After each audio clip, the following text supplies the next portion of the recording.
Você não está cansado da vida. Você está cansado de se vigiar o tempo todo, porque tem uma diferença enorme entre ser forte e viver em estado de alerta. E hoje eu vou colocar o dedo na ferida. Quando a força vira identidade, sentir vira ameaça. Você aprende a engolir, ajustar, suportar, resolver, e aplaudem isso como maturidade. Só que por dentro, alguma coisa começa a secar. E se eu te disser que uma parte do que você chama de resiliência pode ser, na verdade, uma prisão elegante? Eu não estou falando de motivação barata. Estou falando de estoicismo de verdade e do jeito que ele é distorcido hoje. Epicteto chamava a atenção para o núcleo da escolha, aquilo que depende de nós: o juízo, a resposta, a direção interna. Musônio Rufo defendia a disciplina como ética prática, aplicada no cotidiano, não como performance de superioridade. E é justamente aí que o perigo aparece. Quando você usa esses princípios, não para viver melhor, mas para não sentir, para não pedir ajuda, para não admitir limite, para evitar o risco de ser humano.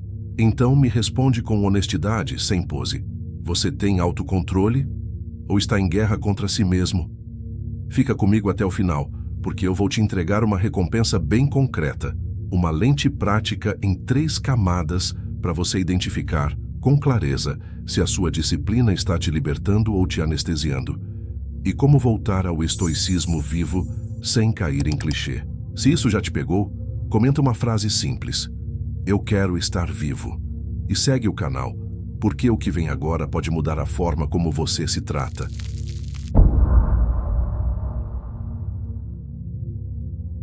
Agora, para a gente não cair no erro mais comum, estoicismo não é virar frio, não é virar pedra, e definitivamente não é usar filosofia como máscara.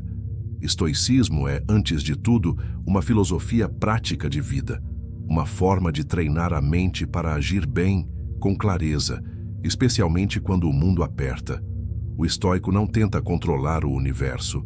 Ele tenta governar a única coisa que realmente pode ser governada: a própria resposta. E aqui entra a ideia central, que aparece o tempo todo em Epicteto: a dicotomia do controle. Em linguagem simples, é separar 2 caixas. A primeira caixa, o que depende de você: suas escolhas, seu juízo, sua intenção, sua conduta. A segunda caixa, o que não depende: o que os outros fazem, a reputação, o clima emocional de uma sala, o resultado final, o passado. Isso parece óbvio, até a vida provar o contrário. Epicteto chama o coração dessa liberdade interna de prohairesis, termo que, de forma bem direta, significa o seu núcleo de escolha, a capacidade de decidir como você vai responder por dentro, mesmo quando por fora você não manda em nada. E é por isso que o Enchiridion, o manual, é tão cortante. Ele é uma lista de princípios para treinar essa resposta sem desculpas. Já nas Discourses, as diatribes, Epicteto faz algo quase terapêutico. Ele confronta auto-engano, vaidade moral e aquela mania humana de querer parecer forte em vez de ser livre. E é aqui que a gente começa a enxergar o desvio moderno.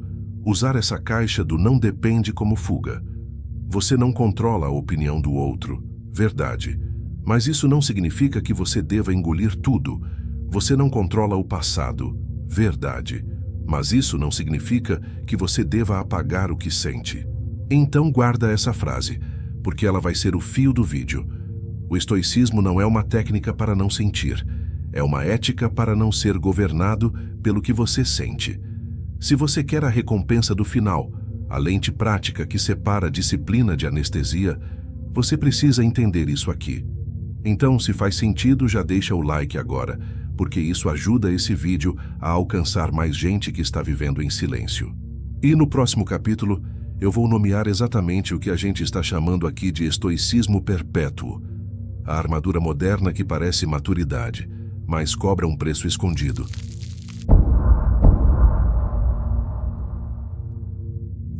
Agora que a base está clara, eu vou dar nome ao que muita gente sente, mas não consegue explicar.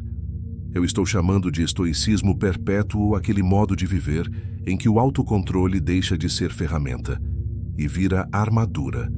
E a armadura tem um problema. Ela te protege, sim, mas também te separa da vida. A primeira vez que isso aparece, parece até virtude. Você não reclama, você não desaba, você aguenta, você resolve, e por fora isso ganha aplauso. Nossa, que pessoa madura! Só que por dentro, o preço começa a se acumular em silêncio. E aqui eu preciso explicar dois termos de um jeito simples, porque eles são o coração do problema. O primeiro é a armadura emocional. É quando você cria uma camada de dureza e racionalização para evitar vulnerabilidade. Você não está escolhendo agir bem. Você está escolhendo não se expor. O segundo é hipervigilância. É viver como se algo dentro de você precisasse estar sempre sob controle. Você não relaxa completamente nem quando está sozinho. Não é paz, é monitoramento. E esse é o detalhe mais perigoso. O estoicismo perpétuo se disfarça de sabedoria porque ele fala a língua da filosofia. Ele usa palavras como aceitação, disciplina, controle interno. Mas na prática, ele funciona como um sistema de segurança emocional, impedir qualquer coisa de atravessar. Você começa a se orgulhar de não precisar de ninguém. Começa a sentir vergonha de sentir. Começa a tratar a própria humanidade como um defeito que precisa ser corrigido. E aí surge a pergunta que separa maturidade de prisão. Você está praticando disciplina para viver melhor ou para não ter que lidar com o que você realmente sente? Porque quando a disciplina vira fuga, ela não cura, ela endurece. E com o tempo ela não te dá estabilidade, ela te dá distância.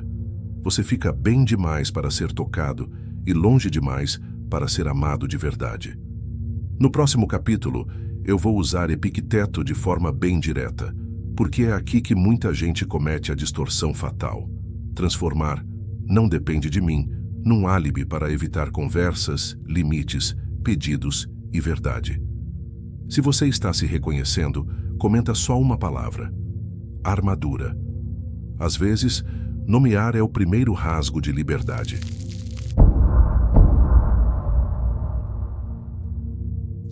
Agora, aqui é onde muita gente se perde, e se perde com boas intenções. Epicteto é brutalmente honesto. No Enchiridion, ele insiste que a liberdade começa quando você entende, de forma adulta, o que é seu e o que não é. O que é seu, o juízo, a escolha, a intenção. O que não é, o teatro do mundo, a resposta dos outros, o resultado final.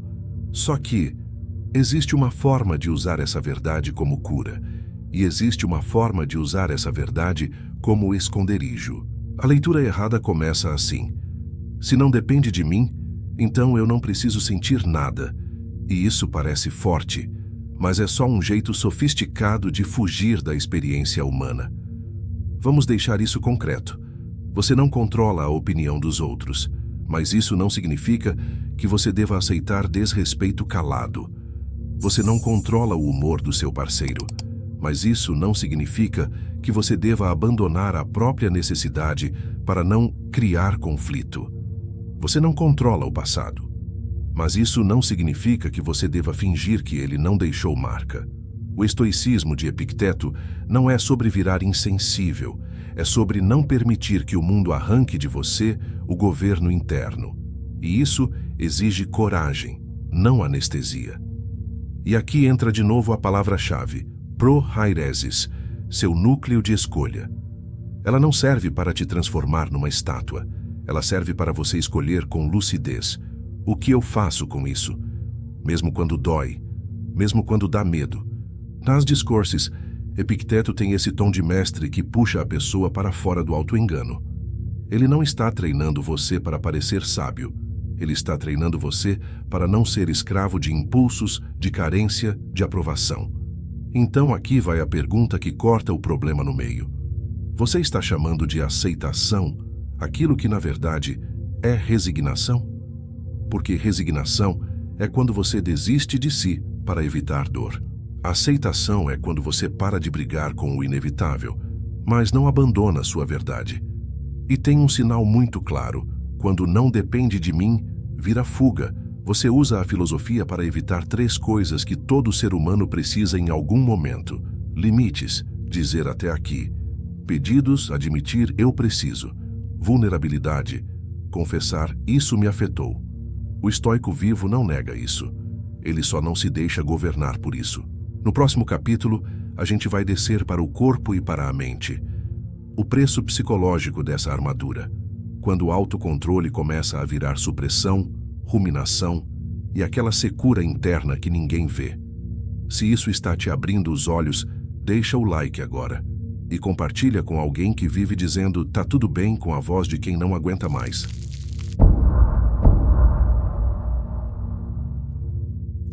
Agora, a gente sai da teoria bonita e entra no território onde o preço aparece, a mente e o corpo. Porque existe um ponto em que autocontrole não é mais escolha consciente.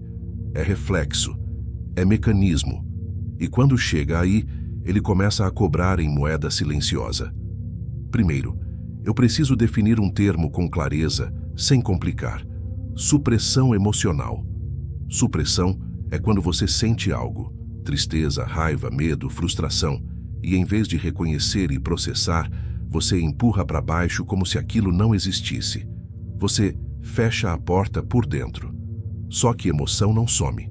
Ela muda de forma. Ela vira tensão no corpo. Vira irritação sem causa aparente.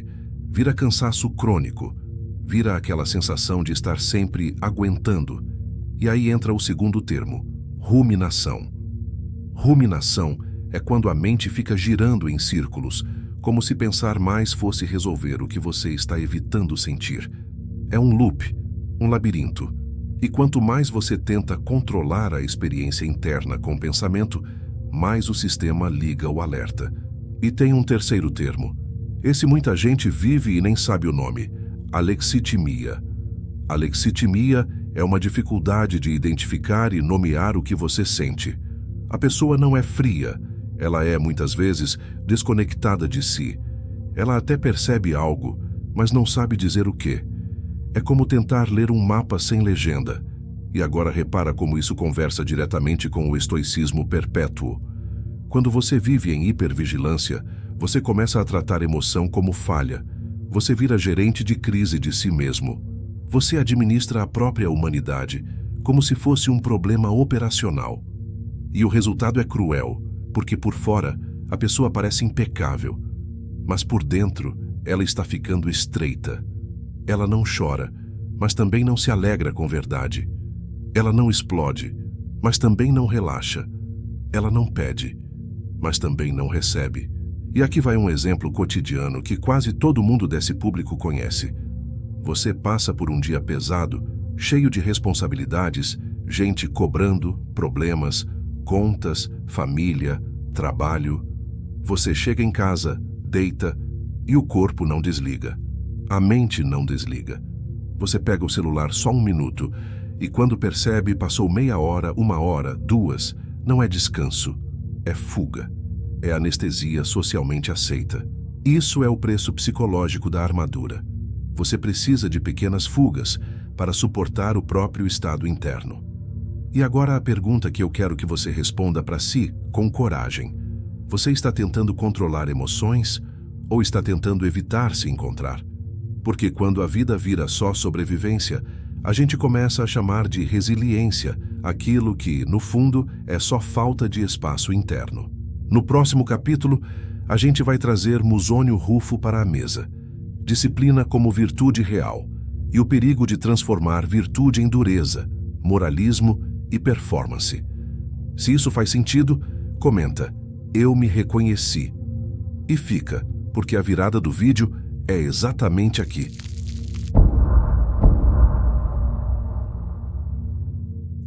Agora entra um autor que muita gente não conhece, mas que é fundamental para entender o lado moral do estoicismo. Musônio Rufo. Ele não era um filósofo de frases bonitas. Ele era o tipo de mestre que olhava para a vida cotidiana e perguntava: tá, mas isso te torna melhor ou só te torna orgulhoso? Musônio falava de disciplina como algo simples e profundo, treinar o caráter no dia a dia. E aqui eu preciso explicar um termo que a gente usa muito, mas quase sempre do jeito errado: virtude. Virtude no estoicismo não é ser bonzinho. Virtude é excelência moral praticada. É quando você age com coerência, mesmo quando ninguém está vendo. É um tipo de força que não depende de aplauso. E esse ponto é lindo, até virar armadilha, porque existe uma forma de disciplina que nasce do cuidado, e existe uma forma de disciplina que nasce do medo. A disciplina que nasce do cuidado te organiza por dentro. A disciplina que nasce do medo te endurece.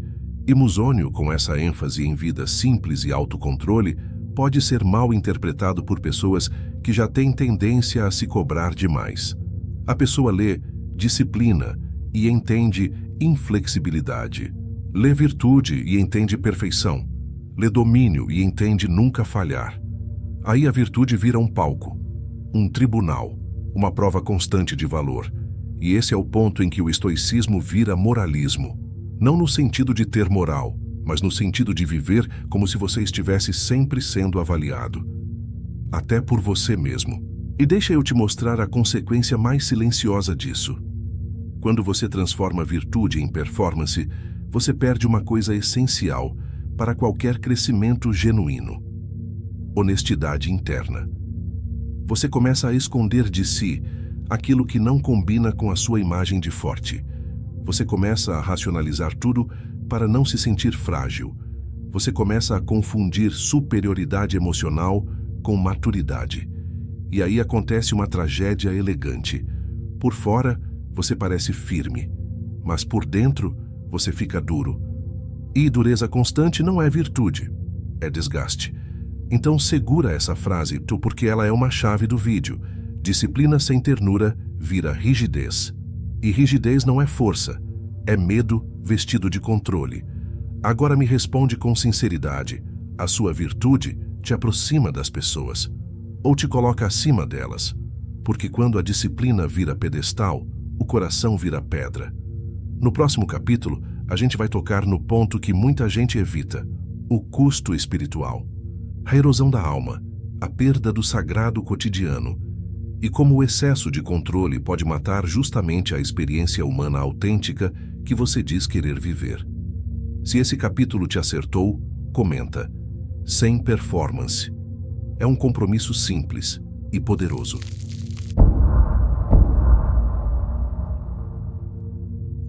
Agora a gente toca no ponto mais delicado, e talvez o mais verdadeiro: o custo espiritual. E eu vou usar espiritual aqui do jeito mais universal possível, para falar com todo mundo. Com quem é religioso, com quem é místico, com quem é mais filosófico, com quem busca psicologia profunda, com quem só sente um vazio que não sabe nomear. Quando eu digo alma, eu não estou falando de um conceito abstrato. Eu estou falando do seu centro de presença, aquilo que dá sentido, aquilo que te faz sentir que a vida não é só uma sequência de tarefas, mas uma experiência com profundidade. E o problema do estoicismo perpétuo é que ele pode causar uma erosão silenciosa desse centro. Porque quando você transforma tudo em controle, você começa a transformar até as coisas mais sagradas em mecanismo. A oração vira técnica, a fé vira seguro, a meditação vira ferramenta de produtividade emocional, a espiritualidade vira autoajuste. E a pergunta que eu quero que você encare é simples, mas incômoda. Você está buscando Deus, sentido, presença, ou está buscando segurança? Porque segurança é a linguagem do controle. Presença é a linguagem do encontro. O controle quer garantir resultado. O encontro exige risco. E aqui está a parte que muita gente não percebe. Quando você vive com armadura, você não bloqueia só a dor. Você bloqueia também o que dá vida. Você bloqueia surpresa, bloqueia ternura, bloqueia gratidão verdadeira, aquela que não é lista, mas é arrepio. Bloqueia compaixão real, aquela que te atravessa. E por isso o vazio existencial aparece mesmo em pessoas fortes. Porque o vazio não é falta de coisa acontecendo, é falta de você acontecendo dentro do que acontece. E quando a vida vira somente autocontrole, você começa a viver como se estivesse sempre se preparando para uma tempestade. Mesmo quando o céu está limpo, você se torna competente e perde contato. E eu vou te dar uma imagem para guardar. É como se você tivesse feito a vida caber num método, mas aos poucos você deixou de caber dentro de si. E aqui, a pergunta final do capítulo. Uma pergunta que não é para responder em voz alta, mas para sentir. O seu controle está te tornando mais humano ou só mais funcional? Porque se tudo o que você chama de crescimento te deixou menos capaz de amar, de confiar, de pedir, de descansar, de se maravilhar, então talvez você não tenha crescido. Talvez você só tenha se blindado. No próximo capítulo, eu vou te entregar a lente prática prometida, o teste em 3 camadas, corpo, verdade emocional e relação, para você identificar se a disciplina está te libertando ou te anestesiando. E se você quer essa recompensa com clareza total, fica até o final. Comenta agora, quero presença. Só isso é um sinal para você mesmo.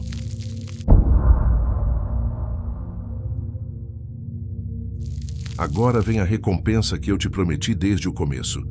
Uma lente prática simples e direta, para você enxergar, sem auto-engano, se a sua disciplina está te libertando ou te anestesiando. Eu chamo isso de teste em 3 camadas. E ele funciona porque não depende de filosofia bonita, depende de evidência. Primeira camada. Corpo. O corpo é o primeiro lugar onde a armadura denuncia que existe. Então, a pergunta é, eu estou calmo ou só estou controlado? Porque calma tem maciez, controle tem rigidez. Repara em 3 pontos agora, enquanto você me escuta. Mandíbula, peito, respiração. Mandíbula travada, peito preso, respiração curta. Isso é sinal de hipervigilância. E hipervigilância não é virtude, é alerta crônico. Segunda camada, verdade emocional. Aqui entra uma pergunta que parece simples, mas é raríssima em gente forte. Eu consigo nomear o que eu sinto sem me envergonhar. Não é eu tô bem ou tá tudo certo. É nomear com precisão. Tristeza, raiva, medo, frustração, solidão, cansaço. Se você não consegue nomear, isso pode ser sinal daquela desconexão que a gente falou. E aí, a disciplina vira só um jeito de manter a tampa fechada. E aqui entra a lente estoica correta. Epicteto não te pede para negar emoção. Ele te pede para não ser governado por ela. Mas você só governa aquilo que você reconhece. Terceira camada. Relação. Agora vem a pergunta que dói, porque ela tira a máscara nobre do autocontrole. A minha força me aproxima das pessoas ou me isola? Disciplina saudável cria confiança, presença, estabilidade. Ela te torna alguém habitável. Anestesia cria distância, superioridade, frieza elegante. Ela te torna inalcançável. E para fechar esse teste, eu vou te dar um checklist rápido. Se você responder sim para vários itens, não significa que você é fraco. Significa que você está cansado de sustentar uma imagem. Você evita pedir ajuda porque acha que isso te diminui. Você sente irritação por dentro quando alguém precisa de você? Você se orgulha de não depender de ninguém? Você chama vulnerabilidade de drama? Você sente que está sempre se segurando? Se isso acendeu alguma coisa aí dentro, não se condene, só reconheça. Porque o começo da liberdade, no estoicismo, é lucidez. E é aqui que a gente prepara a transição final. No próximo capítulo eu vou te entregar o antídoto, o estoicismo vivo, em 5 práticas sem clichê, usando Epicteto e Musônio do jeito certo. Disciplina como cuidado, não como armadura. Se você quer fechar esse vídeo com um caminho claro, fica comigo mais um pouco. E comenta agora uma frase curta para cravar isso. Quero disciplina viva.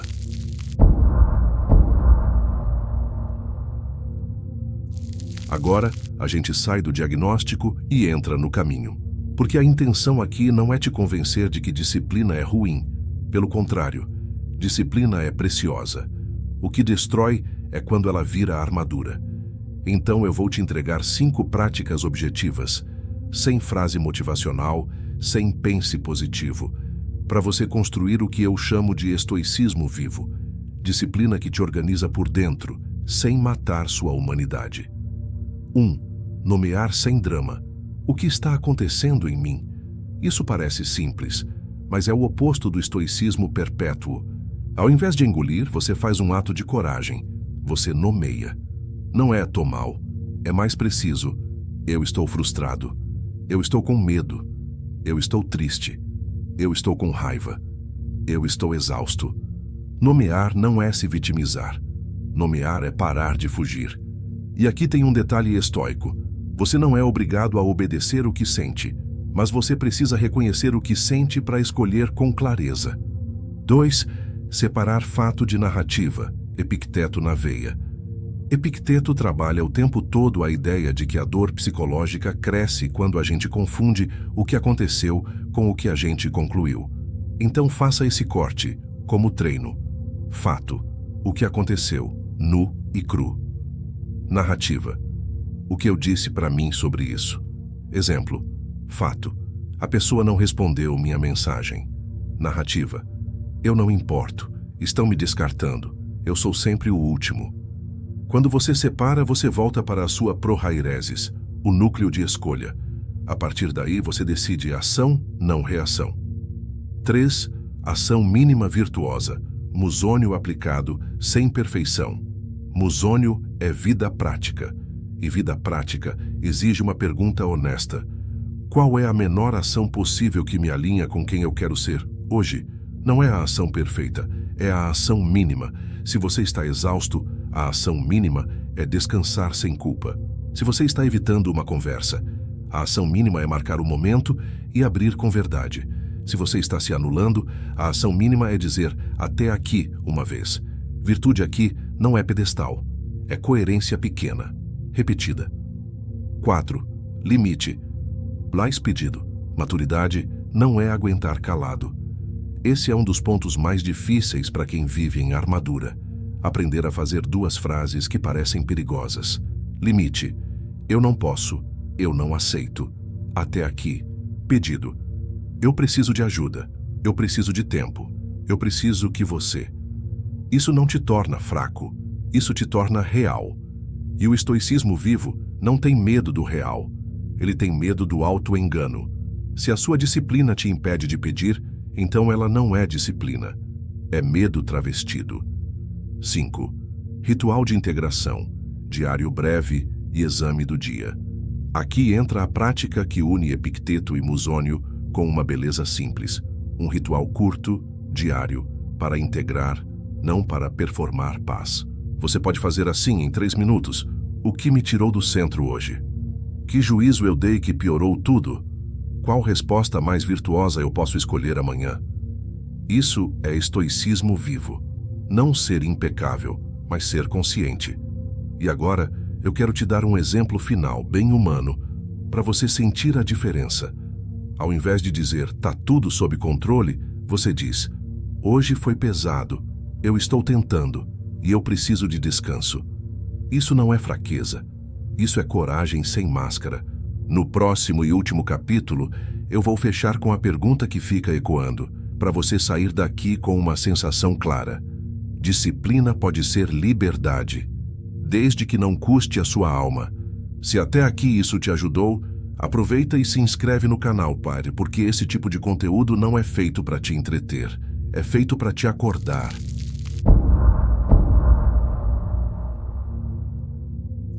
Então agora eu quero que você volte para o começo do vídeo, para aquela frase que parece simples, mas que muda tudo.